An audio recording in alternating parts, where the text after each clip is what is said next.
Big ബോസിൻ്റെ ഈ കഴിഞ്ഞ ഒരാഴ്ച ഫാമിലി വീക്ക് ആയിരുന്നല്ലോ.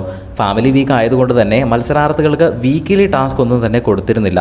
വീക്കിലി ടാസ്ക് എന്തെങ്കിലും കൊടുക്കുമ്പോഴാണ് മത്സരാർത്ഥികൾ ആ ഒരു ഗെയിമിൻ്റെ ഇടയിൽ പ്രശ്നം ഉണ്ടാവുകയും അത് മനസ്സിൽ വെച്ച് വീണ്ടും വീണ്ടും അങ്ങോട്ടും ഇങ്ങോട്ടും തമ്മിൽ തല്ലി കണ്ടന്റ് ഉണ്ടാവുകയും ചെയ്യുന്നത്. ബിഗ് ബോസിൽ അതാണ് പതിവ്. പക്ഷേ ഈ കഴിഞ്ഞ ഒരാഴ്ച ഫാമിലി വീക്ക് ആയതുകൊണ്ട് തന്നെ അവിടെയുള്ള മത്സരാർത്ഥികൾ തമ്മിൽ വഴക്കും പ്രശ്നങ്ങളും ഒന്നുമില്ല. പ്രത്യേകിച്ച് അങ്ങനെ എടുത്തു പറയത്തക്ക പ്രശ്നങ്ങൾ അധികം ഉണ്ടായിട്ടില്ല. ആകപ്പാടെ ഷാനവാസ് ആ ഒരു മട്ടൻ കറിയുടെ പേരിൽ വിഷയമുണ്ടാക്കിയതല്ലാതെ അവിടെ പ്രത്യേകിച്ച് ഒന്നും തന്നെ ഉണ്ടായിട്ടില്ല. അതുകൊണ്ട് വീട്ടുകാരൊന്നും തമ്മിൽ ഒരു പ്രശ്നവും ഇല്ലാത്തതുകൊണ്ട് തന്നെ ലൈവിൽ പ്രത്യേകിച്ച് കണ്ടന്റുകളൊന്നും തന്നെ സംഭവിക്കുന്നില്ല.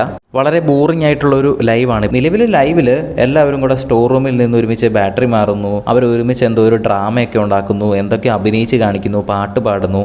ഇങ്ങനെ വളരെ ബോറിംഗ് ആയിട്ടുള്ള കുറേ ആക്റ്റുകൾ ചെയ്തുകൊണ്ടിരിക്കുകയാണ് നിലവിലെ അവിടെ മത്സരാർത്ഥികൾ. അനീഷും ഷാനവാസും ജയിലിൽ കിടപ്പുണ്ട്. അവർ മാത്രം 2 ടാസ്ക് ചെയ്യുന്നു. അരിയും ഉഴുന്നും അരച്ച് മാവാക്കുക എന്നതാണ് ടാസ്ക്. എന്തായാലും ഇന്ന് വീക്കെൻഡ് ഷൂട്ട് ഓൾറെഡി നടന്നുകൊണ്ടിരിക്കുകയാണ്. നാളെയും നാളെ കഴിഞ്ഞുമായിട്ട് ആരാണ് ബിഗ് ബോസ് വീട്ടിൽ നിന്നും പുറത്താകുന്നത് എന്ന് നമ്മൾക്ക് അറിയാൻ കഴിയും. ഈ ഒരു ആഴ്ച ആര് പുറത്തു പോകണമെന്നാണ് നിങ്ങൾ ആഗ്രഹിക്കുന്നതെന്ന് താഴെ ഒന്ന് കമൻറ്റ് ചെയ്യുക. കൂടുതൽ അപ്ഡേറ്റ്സിനായിട്ട് ചാനൽ സബ്സ്ക്രൈബ് ചെയ്യുക.